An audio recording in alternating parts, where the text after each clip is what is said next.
Good afternoon, everyone, and welcome to the Rotary Club of Fort Worth. It's legendary.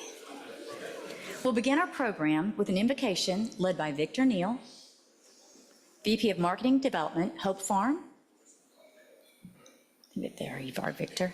Followed by our national anthem played by Wesley Gentle, Executive Director and President of Arts Fort Worth. Thank you. Please bow with me. As we gather for this luncheon, let us take a moment to reflect with gratitude. We're thankful for the opportunity to come together in fellowship, to share ideas and to work toward the common goals of serving others. We're grateful for the food before us, the hands that prepared it, and the nourishment it provides. May it give us the strength and energy to carry out the important work we are called to do. Let us be inspired by the Rotary ideals of service above self, approaching each discussion with respect, each challenge with determination, and each opportunity with humility and gratitude. As we share this meal and our time together, may we deepen our connections, renew our purpose, and leave here ready to make a positive difference in our communities and beyond. With gratitude and shared purpose, amen. Sorry about that.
Thank you, Victor and Wesley.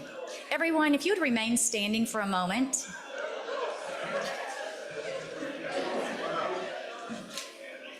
We would like to take a moment to remember Rotarian Joan True, who passed on December 31st, 2024.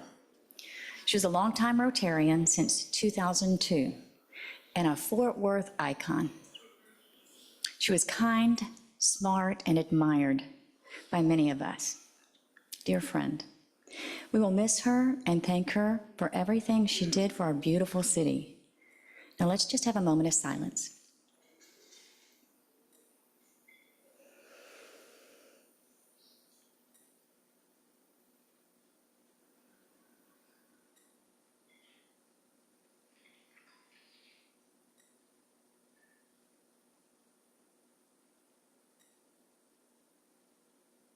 Thank you.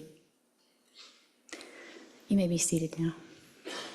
Now to welcome our visitors today, please welcome Ms. Daly Miller, Vice President of Community Outreach Center, Union Gospel Mission.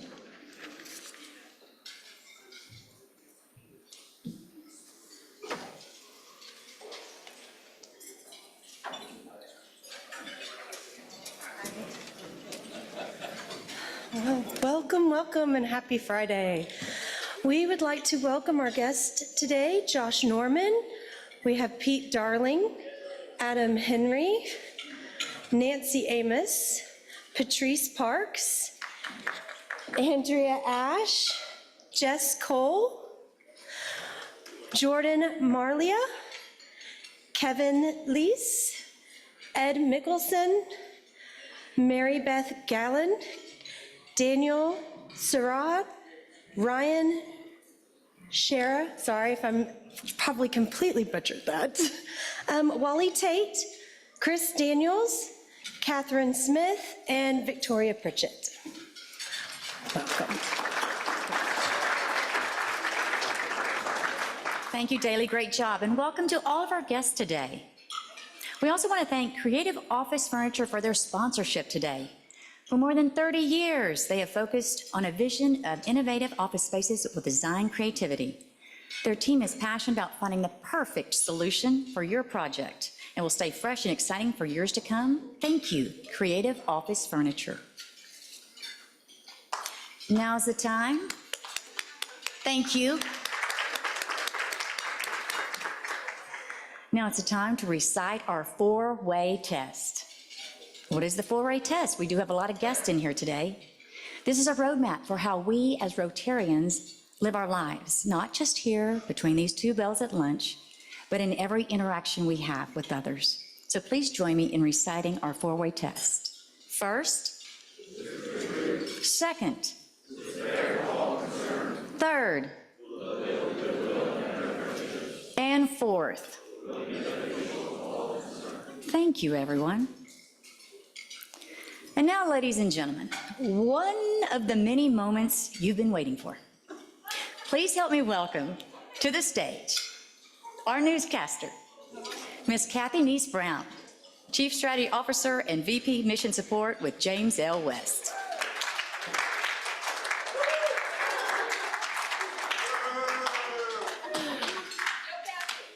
Thank you. Why do we do the four-way test before I have to do the newscast? It just doesn't seem right. Okay. So I have a little bit of show and tell. I worked for the Rangers Baseball Club way back in the day for the 1995 All-Star Game. And so I interned there, worked there, spent 6 very long seasons in the front office. And for those who are working in the front office, our guests, you know, it is a very long season. So here we go. And I have a little baseball. I've got lots of things you can groan. We haven't had a newscast for 5 weeks, so you should be kind. Okay. And I'm the chair.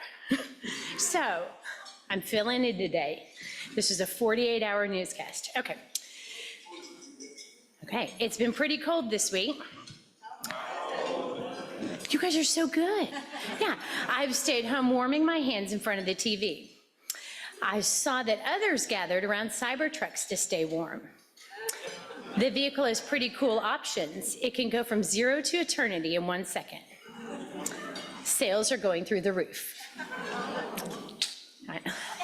You gotta walk down the middle these days. When I first turned on the news, I assumed that the LA wildfires were a WNBA team. Don't fault the Californians for not being safety conscious. They elected Gavin Newsom and Karen Bass, believing it takes retardants to put out wildfires. Newsom said he's searching for who's responsible for the dry fire hydrants. That's like OJ searching for the real killer.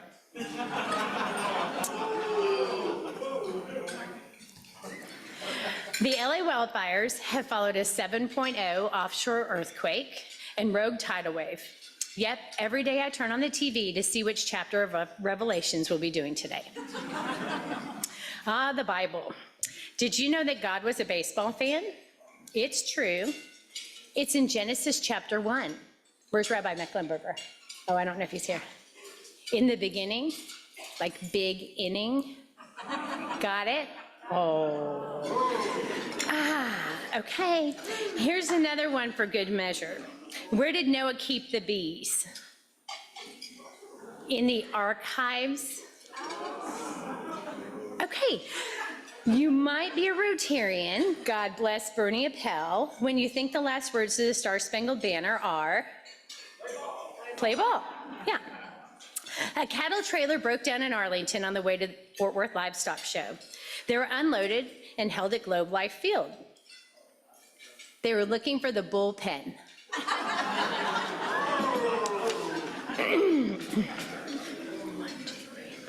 6 more. Okay, 6 more.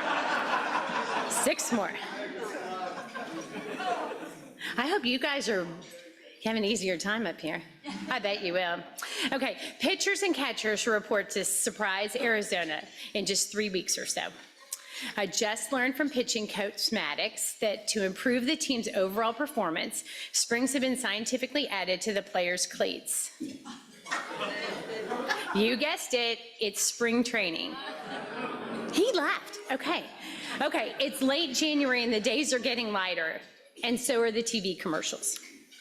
And on this date in 2001, Wikipedia debuted, but I'm not sure about it because I read it on Wikipedia. right?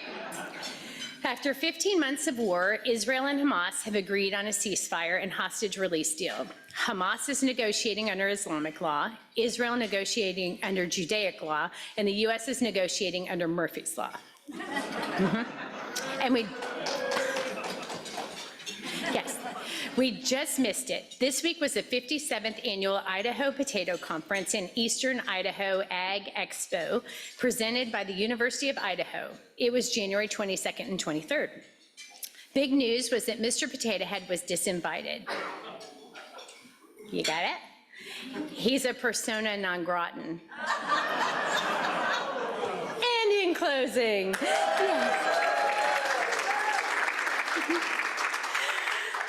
the news has revealed that cartel burglars have been breaking into professional athletes' residences while they're away at work. The Dallas Cowboys are safe. As you know, they are at home for the rest of the season. Okay, I'm only your fill-in.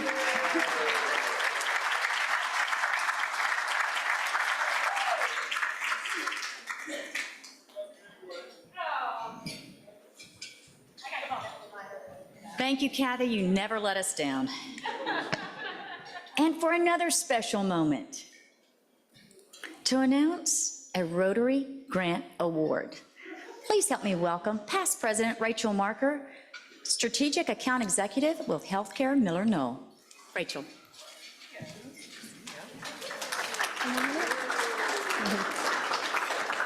Thank you, everyone. Today's grant for $5,000 is for a great organization called Unbound Now to fund items for youth who have experienced human trafficking. Accepting the check for the organization is Allison Bird. Two of her board members are also present today, which is Michelle Krim and no board member. One day she's going to be a board member, Allison, be prepared. And May Ferguson is one of her board members as well. Allison, thank you so much for what you do for our community.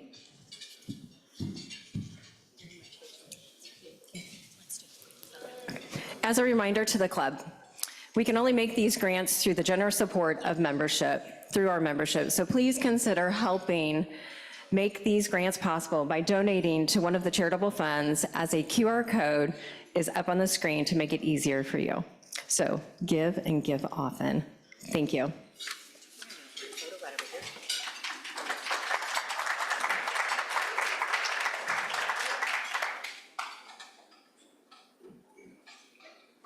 Thank you, ladies.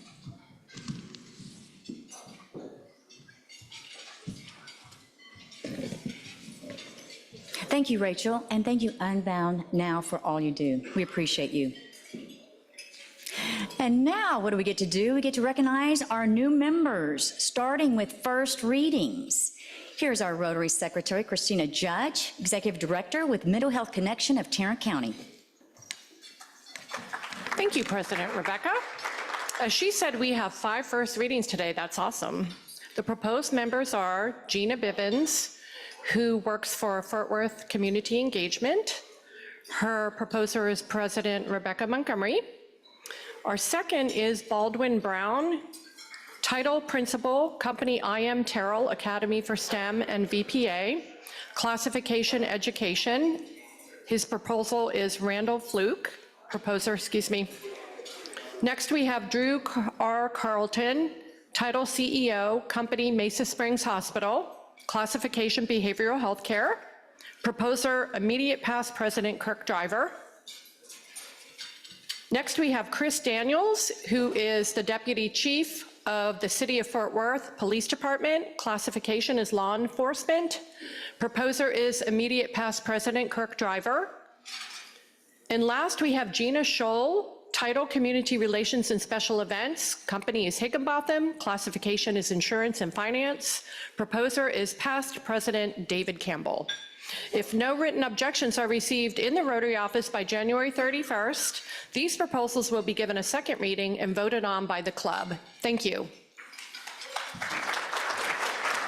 Thank you, Christina. How exciting. 5 first readings. Next, help me welcome our proposers Rosa Verdeja and Michelle Krim to introduce 2 new members.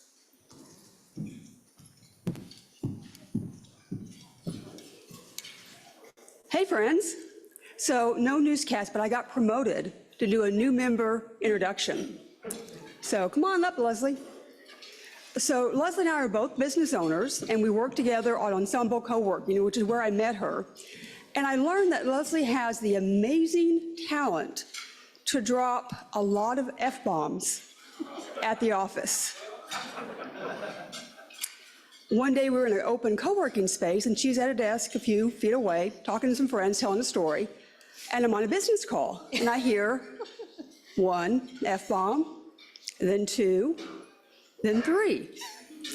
So I pause the call and say, Leslie, language, I'm on a call. And you know what she says? Oh, bleep, I'm sorry. So Leslie, no bleeps. No, please, that's okay. We got it. I said, Michelle, I haven't always had a job where I got to drop F-bombs. Insurance requires F-bombs. But I was a kindergarten teacher and a preschool teacher right out of college.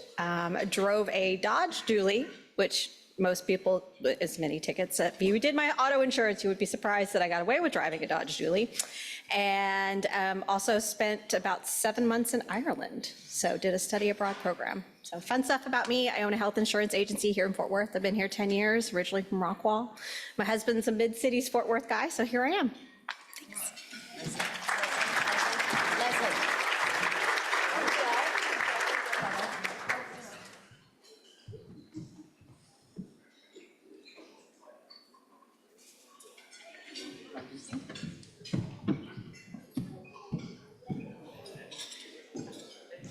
Miss Rosa.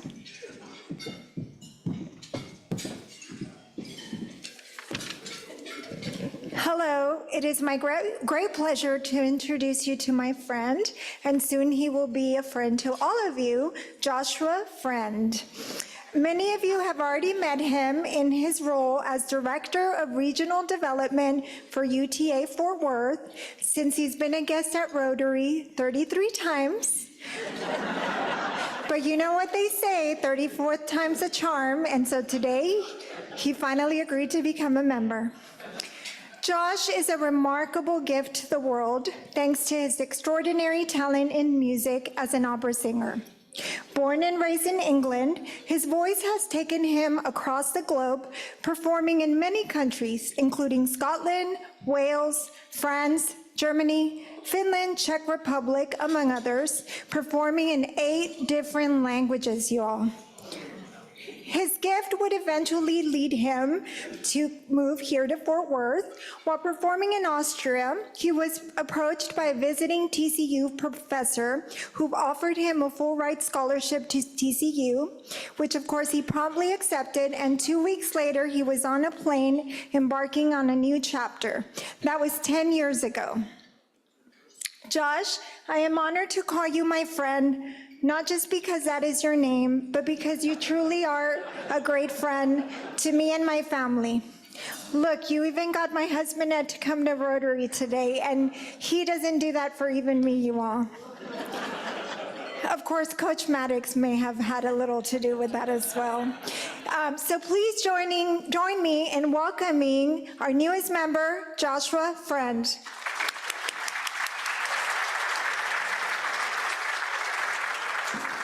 I've had the pleasure of meeting many of you in this last 10 years. I'm driven to make this city better for all of us. This city gave me a second chance. It took me in 10 years ago. So anything I can do to help Fort Worth, I'm willing and able to do. And after 30, however many guest lunches, I figured it was time, 34. So I appreciate you all. Yes, I sing for Dallas Opera right now. I did sing for Fort Worth Opera for a few years earlier on.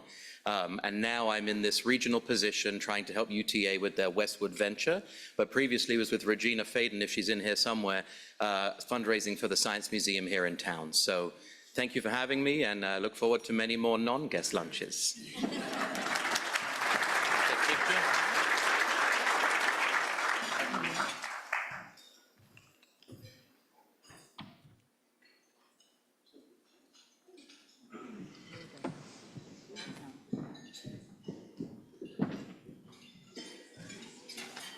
Thank you, Rosa and Michelle.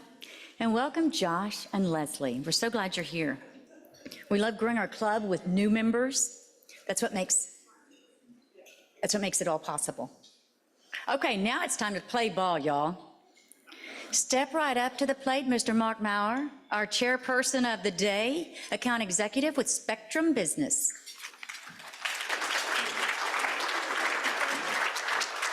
Thank you, President Rebecca. It's an opportunity of a lifetime to talk about one of the greatest moments in my life, one of the greatest days, November 1st, 2023. Y'all will all remember that, even if you're not a Texas Rangers fan, because we're going to talk about it, and our esteemed guests today are going to tell us about that great moment in baseball history, our first World Series title, as well as when we can hopefully expect our next pitching coach, Mike Maddox, lead play-by-play man, now entering his 9th year, Dave Raymond. We're an integral part of that, as were so many others. When the Rangers beat the Diamondbacks in 5, we could go on and on about stats. And you had the chance, though, I think, in the rotograph to read about the accolades of these gentlemen. Dave Raymond, student body president at Stanford, now with a legacy, his own sons at Stanford, he was saying earlier, but also a track student athlete. Mike spent some time pitching in Texas before coaching in Texas at UTEP, so that may have not been in the accolades. But they're going to come up and talk some baseball. I think there's a couple of points you may want to just file away if there are Q&A opportunities. Mike Maddox has the chance to be, or is, with his brother, Greg, in baseball's, as a part of baseball history. The first brother-to-brother duo to pitch against each other in their rookie years. How about that? So late September 86, I love stats, by the way. Late September 86, I believe, Mike was a Philly, Greg was a Cub. And this is, of course, Mike's second stint with us. Dave, we were able to pluck from the Astros. So any chance we get to take talent from Houston, we'll certainly do it. So glad you all are both here. One last nugget that you may want to file for Q&A. These are interesting times with change of administration, 2025 coming. We're looking at inflation. We're maybe looking at reduced inflation. Before he began, well, I guess as you were honing your baseball play-by-play career, Dave, he also won a national award writing for Forbes. A 2001 Loeb Award winner, national award, I hope I pronounced that correctly, but national award for finance reporting from Forbes, while calling single A ball and women's volleyball and basketball for Stanford. So we've got a great assemblage of talent in Mike Maddox and Dave Raymond. We're thrilled y'all are here. We're thrilled y'all are with the team, and we can't wait for you to bring back another title, Title II, right? So I'm going to get out of the way. Let's ask these gentlemen to come up, make them feel welcome here at Rotary today. Let's talk some baseball.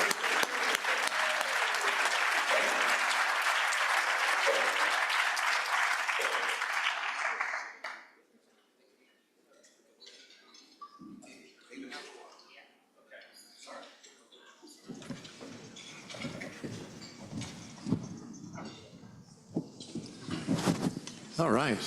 Well, thank you, Mark.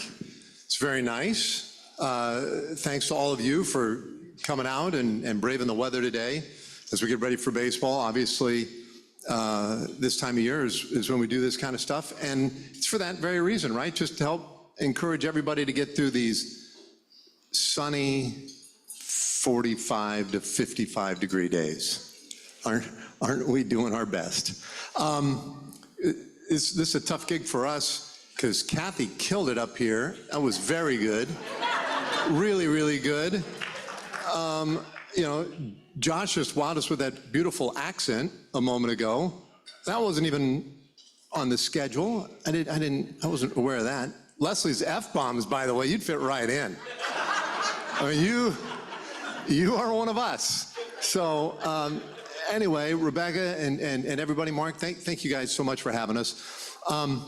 You know, I want to introduce Mike, and there are any millions of ways to do this, and Mark did a great job highlighting that he played 15 years in the big leagues. That's really rare, very difficult to do. His brother, of course, Greg Maddox. I don't know how many years Greg pitched. How many did he pitch? 20-something? Man, yeah, he was 23, I think. Yeah. Cup of coffee. Yeah. Yeah. And the two of them combined just shy of 400 career wins, which is pretty significant as well. But beyond his pitching days, which were great, Mike, this will be his 23rd year as a major league pitching coach. He had previously been with the Rangers, a 7-year stretch here previously, and this will be his 10th overall now with the Rangers. As he's come back, this will be in his second go-around, his 3rd year with us. He's done everything, but I could spend 30 minutes talking about Mike up here, but I'll try to summarize it is this way. The Rangers began in Washington as the Washington Senators back in 1961. And from 1961 until now, this franchise has enjoyed 34 wins in the postseason. Of course, the 3 World Series appearances, including the championship 2 years ago, but 34 wins in the postseason. Mike has been the pitching coach for 33 of those, which is kind of amazing. But everywhere he goes, that's what he does. He did it previously in St. Louis and Washington. He was with the Washington Nationals for 2 years.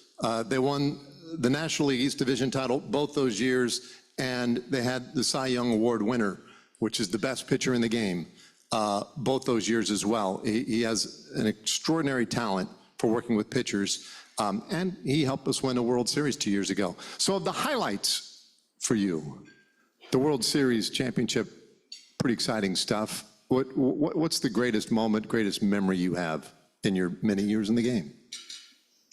You know, the biggest highlight of 23 was probably getting the last out of the season, I guess best way to say it, because, you know, we come close before in 2011. You know, we thought we were getting the last out of the season, but it didn't quite happen that way. So, been a long wait.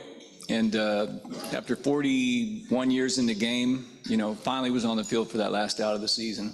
And, you know, the toughest thing was not breaking down. You know, Tom Berducci came over and stuck a microphone and a camera in my face, asked me what I thought, and I'm like on a soap opera guy, you know. But it was genuine, it was real. The highlight was probably the parade that when we cruised around the sports complex there in Arlington, there were so many people, and we were at ground level. We go into these stadiums, and Globe Life Field was very, very loud, you know, throughout the playoffs and our run. But, you know, it's vertical, so the noise is kind of above you.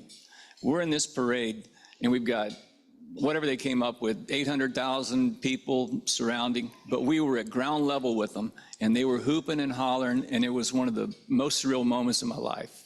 Just crazy. That was the highlight, was celebrating with the fans, because the fans are the reason we do it, and to bring it home after all these years to the fans, it was great.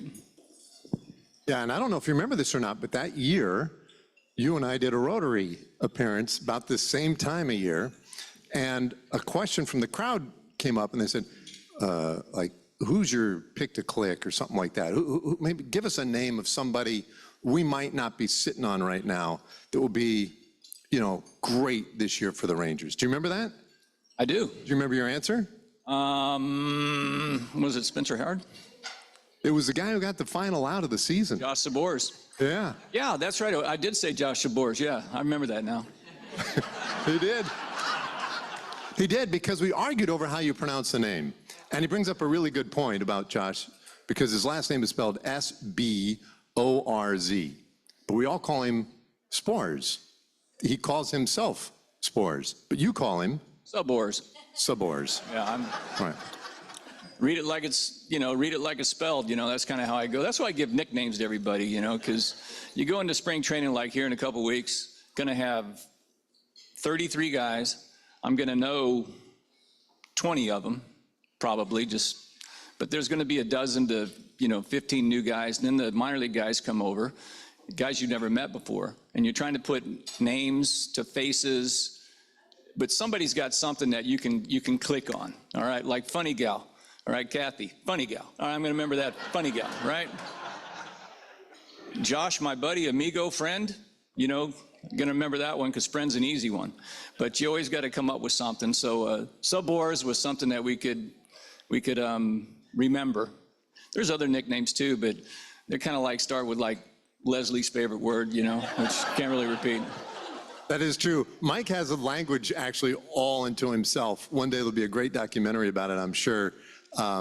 We probably don't, this might not be the place to examine it in all that much detail. So 2023, we're in the World Series. It's surreal, it's exciting. It all came a little quicker than everybody anticipated. And then last year, you know, was tougher. Yeah. But it's not the first team to experience that, right? There hasn't been a repeat champion of the World Series now in a quarter century. Why is it? Why is it so hard to repeat? Well, it's so hard to win one, you know, and, you know, we waited around forever trying to win one. And like I said, I got 41 years in a game before I won one, so it's kind of a long wait. So to go back-to-backs, it's tough. I think it was the Yankees did it, but, you know, it's like, look at LA right now, the Dodgers, they're trying to buy it. I mean, the open checkbook, they're just signing everybody worldwide, globally, and, you know, that's what they're hanging their hat on to try to repeat. Everybody's trying to win one, but, you know, trying to repeat, only one team can repeat. So you got 29 guys coming at you, 29 other teams coming at you, but it's tough enough to win one. It's tough enough to win your division, tough enough to get in the playoffs. So to win two is back-to-back's really tough, but got to take a page out of Bruce Bochy's record where he never won back-to-back, but, you know, every other year they were pretty good. They won 3 out of 5 years. So hopefully we're on that track that we bring home another one of these things in 2025.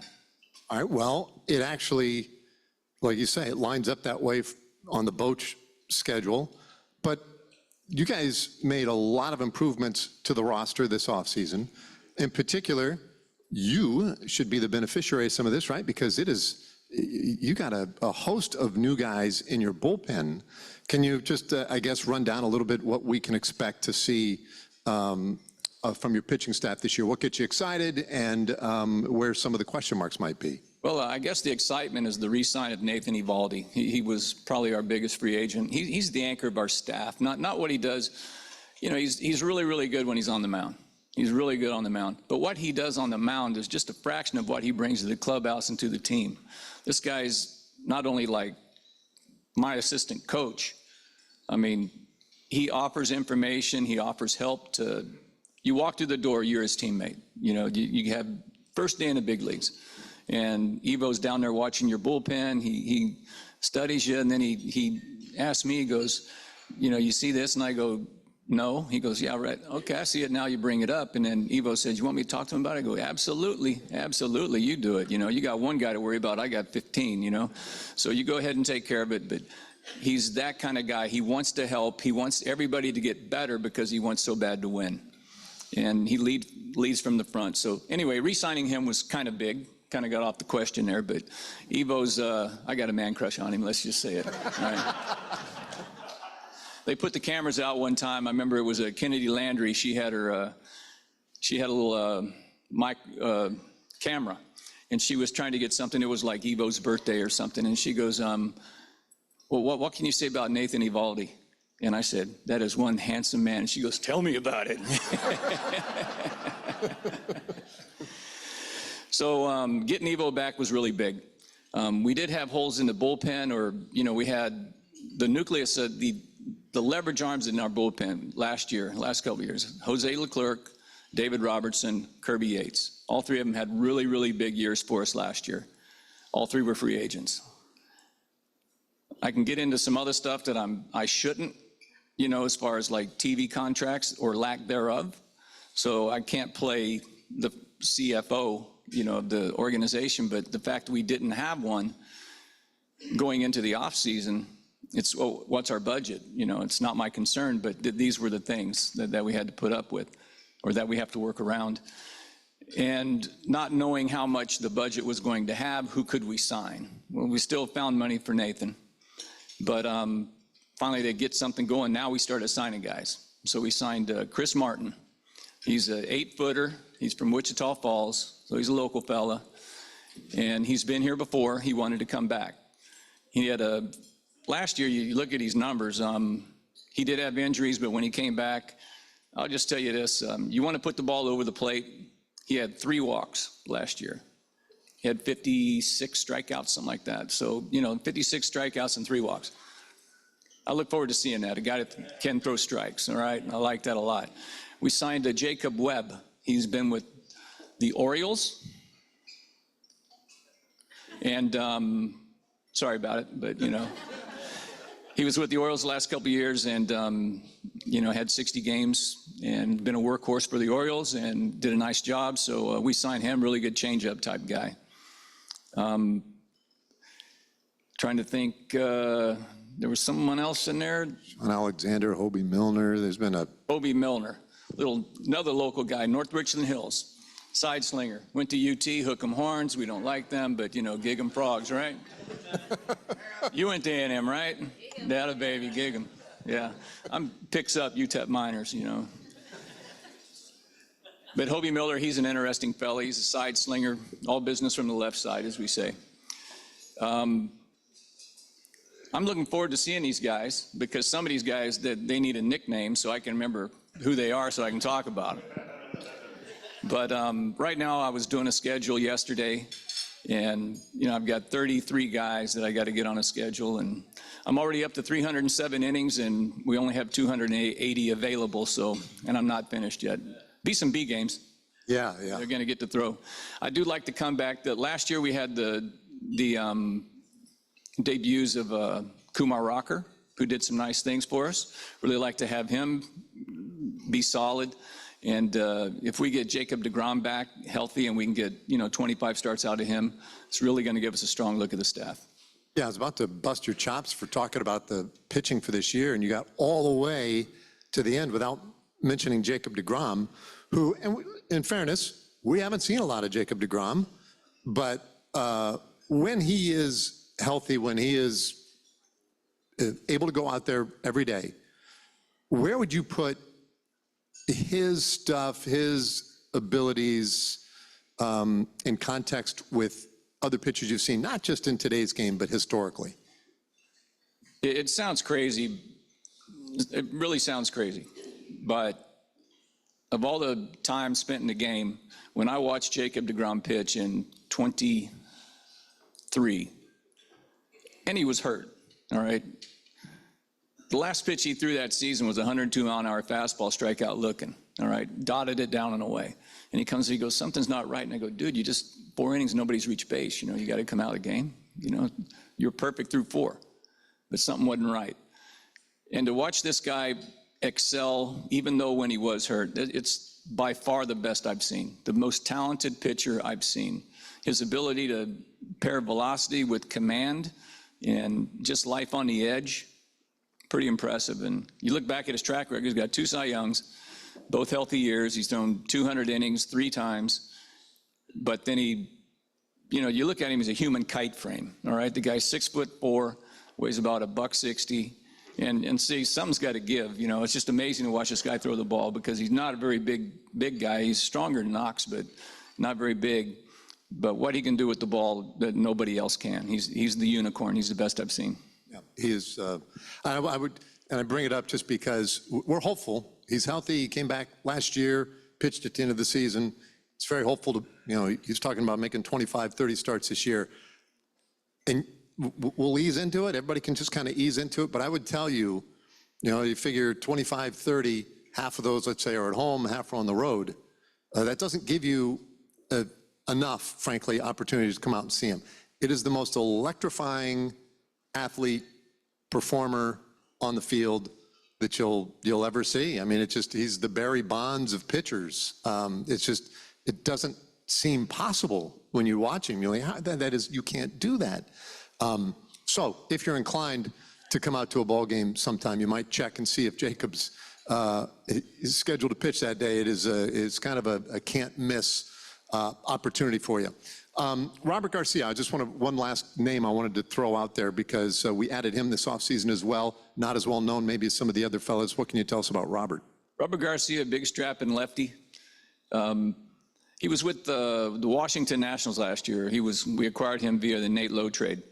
And in his first full season in the big leagues last year, he threw, I think, maybe 70 games. So he showed that he was durable, resilient. And when I met him, actually saw him throw last week. Big guy, left-hander, all business, good changeup, got a little velocity. You know, he checks all the boxes for scouting and that, but I'm looking forward to get to know him because he seemed like a pretty good guy. But he's going to be a workhorse later in the game for us this year. All right, not to get too into the weeds, but this team doesn't have currently on its roster a guy who's had a lot of experience closing games, a guy with 40 saves, 35 saves in a year. At the same time, you mentioned Chris Martin earlier. I don't want to do your job, but like, would he be the guy right now? And would you suggest, like, are we still looking for somebody to be that guy? What do you think? Well, it's not my decision to say we're looking for somebody, but I am, you know. Me too. You have sometimes teams will say, well, we're going to go closer by committee. Closer by committee. Well, that's admission that we don't have one, all right? And then, you know, to be candid about what is said in the room and, you know, when I'm talking with Boach and, you know, who's going to close for us and who's going to set up? And I go, you know what, the players are they're going to get their own roles. They're going to make their own roles. They're going to tell us who's the closer. They're going to tell us who's the setup guy. They're going to make their own roles. We cannot anoint somebody, you're going to be the closer. But if you go closer by committee, it's, you know, you better have a couple good options. But there's still some out there, you know, some candidates out there. You know, a year ago, we went into spring training and Jose Leclerc was going to be the closer because, you know, with his run in 23, but it didn't take 3 weeks into the season and Kirby Yates was the closer.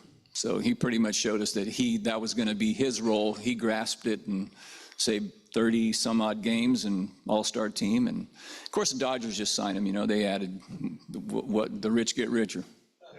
Yeah.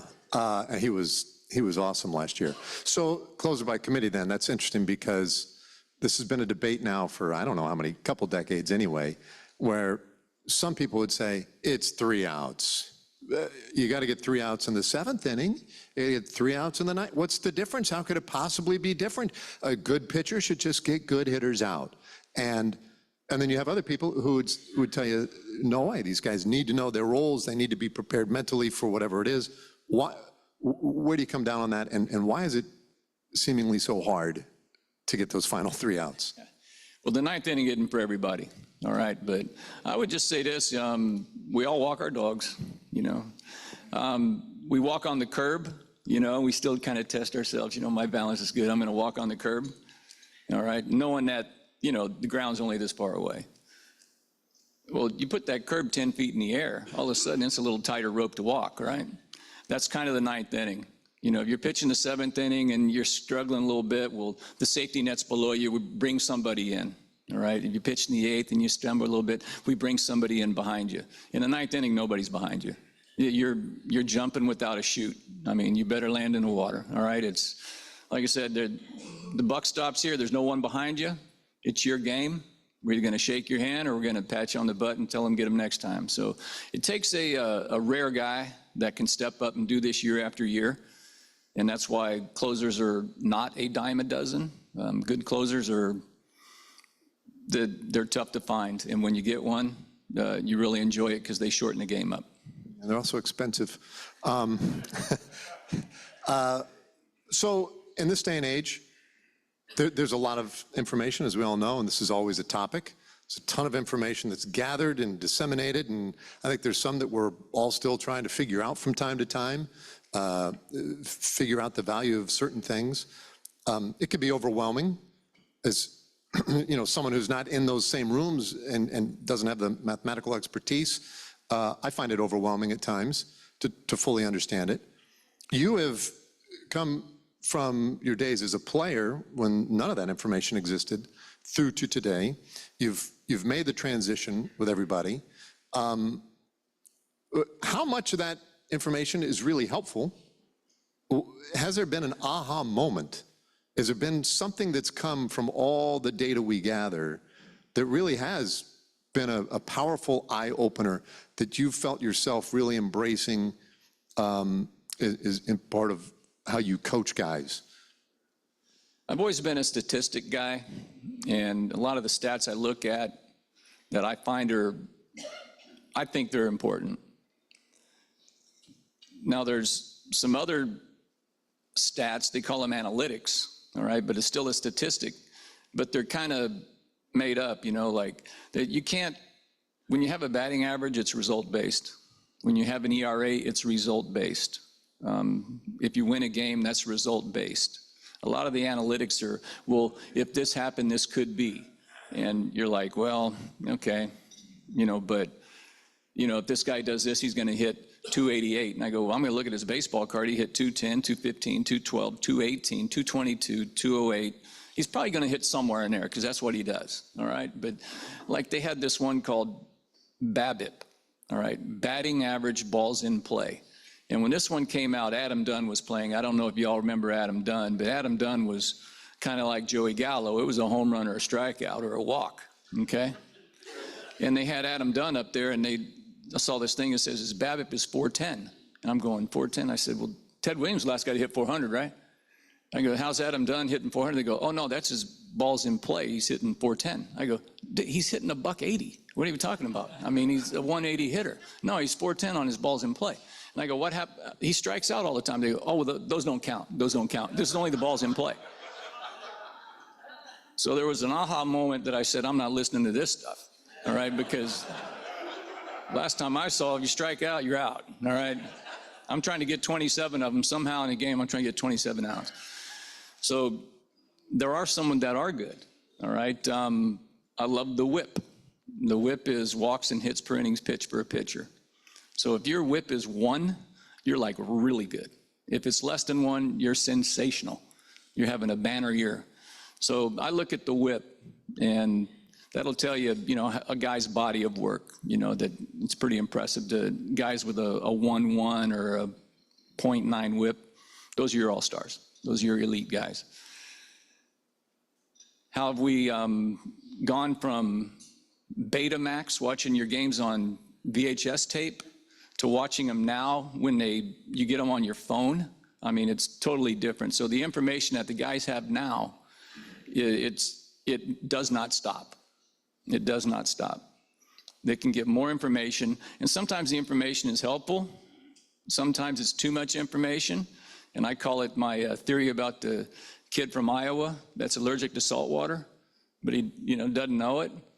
And then all of a sudden you tell him he's allergic to salt water, and he says, where is it? Where is it? All of a sudden now it's just something else for him to worry about. So that's the information. You got to really pare down what's actionable and who wants it, who can handle it. Some guys are all in. Some guys want to keep it simple, and my technique is as simple as possible. One thing that they can remember, or 2 things that they can remember, and no $10 words. Cannot use the $10 words. When I talk to guys who have pitched under you, right, and those would be guys that are sprinkled all around the league at this point, the same thing comes up every time, that you are a master game planner. What does that mean when you're game planning? Tell us what that means to game plan for a guy. I watch a lot of video on the opposition. So, Shohei Ohtani steps up to the plate. He's leading off. All right, well, how are we going to pitch him? How are we going to pitch him? Well, you better spook him. You better run something up in here, or else he's just going to get cozy and he's going to knock the stuff all over the ballpark and probably out of the ballpark. So you have to do this. And once you do this, he's going to chase your breaking balls in the dirt. So how do we know that? It's from watching video, watching his previous at-bats, and just kind of like putting experience, my eyes on it, and kind of pick a batter's weak spots apart and how we're going to expose them. So that's pretty much game planning. And then go around and as the guys are playing catch and go, hey, your fastball to this guy plays down here. Hey, your slider to this guy's a great pitch. Hey, your changeup to this guy's a great pitch. And just try to communicate that way about one little nugget that they can remember. Your high fastball is going to beat this guy. Your curveball is going to beat this guy. Your slider is going to beat this guy. And just give them that nugget and let them go with it. A little bit of psychology and all that? The game is played between the ears, no doubt about it. Yeah. At the major league level, everybody's got talent, most talented players in the world. We're global. Everybody has talent. What do you do with it? What do you do with it? How do you handle it? It's play between the ears. Yeah. Do we have time for questions for people? Oh, yeah, okay.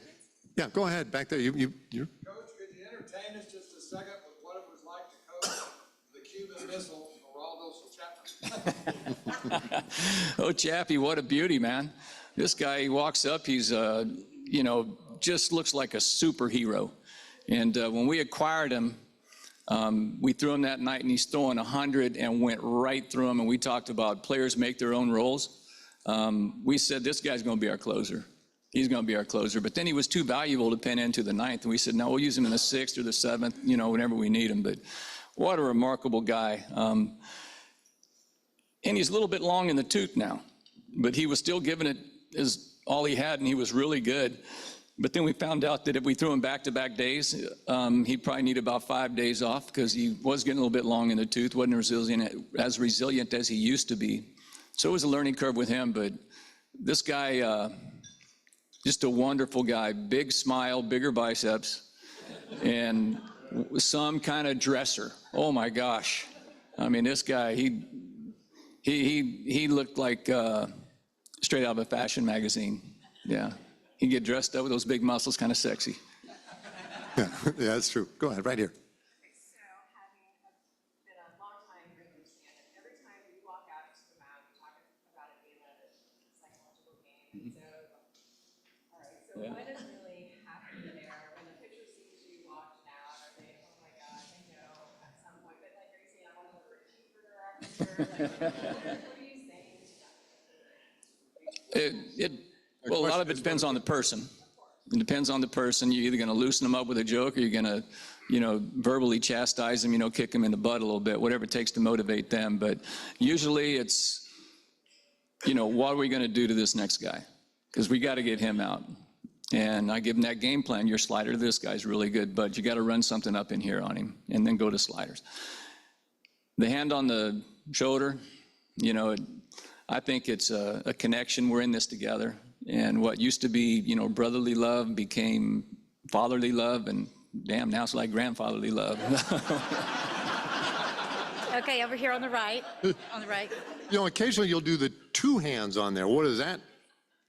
That's when they really need some love. Yeah. Yes. Over the course of your career, how have you seen things like science and technology changing the way you recruit, whether that's looking at statistics or, on your own team members, the way that exercise science and health and nutrition has evolved over the years? Come again? So exercise science, science and technology, how has that changed the way you evaluate your players when you're thinking about who you're going to sign, or even for just rest recovery, that kind of thing with your guys? No, a lot of the analytics that go into like your the characteristics of your pitches, how they move, what they do, that's big on like recruiting. That's guys that you earmark. We want this guy. He's got a plus fastball. This guy's got plus breaking ball. This guy's got a Bugs Bunny changeup. We're interested in this guy. Once you get them, then you get into the exercise stuff, how to keep them healthy, work usage, availability, things like that. But that's a part of the game that, the training room has always been a bunch of bright guys. Now they've got more equipment to get even brighter. All right, we just keep expanding. Now we got Pitch Lab, where we got the biomechanics with all the high-speed cameras, and you got to have the engineer, Caleb, biomechanic engineer, just to run the program. And that's way over some of our heads. I'm kind of proud of my UTEP education. This is way above me. So, they dumb it down where I can understand it, then I can pass it on. But it's real. It's real. Gentlemen, thank you so much. We appreciate it. If you have a few minutes to stay, I know there's many more questions from several of our guests here today. And members, thank you so much for being here today. Everyone. Thank you.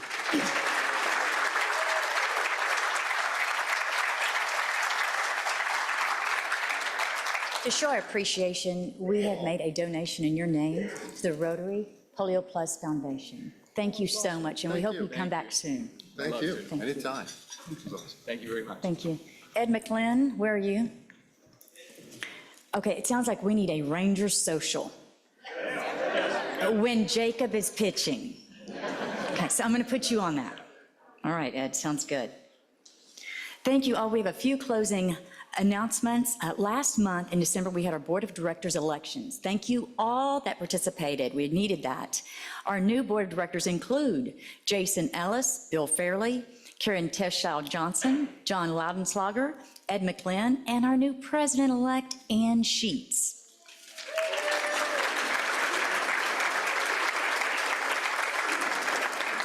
This was followed by officers' elections for our 2025-2026 Board of Directors, which starts July 1st of 2025. And they are as follows, as I shared.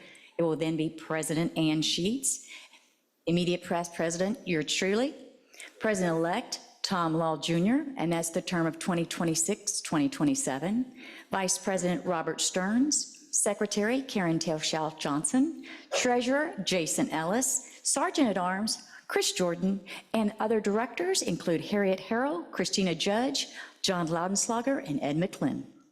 Thank you all for your willingness to volunteer your time and serve our Rotary Club of Fort Worth. Again, thank you to our sponsors, Creative Office Furniture and past Rotarian Gordon Boswell, for this beautiful arrangement we have each Friday. Believe it or not, there are no committee meetings today. You're welcome. And Rotary at the Rodeo is sold out, so we will see you there. Have a great weekend, everyone. You are adjourned.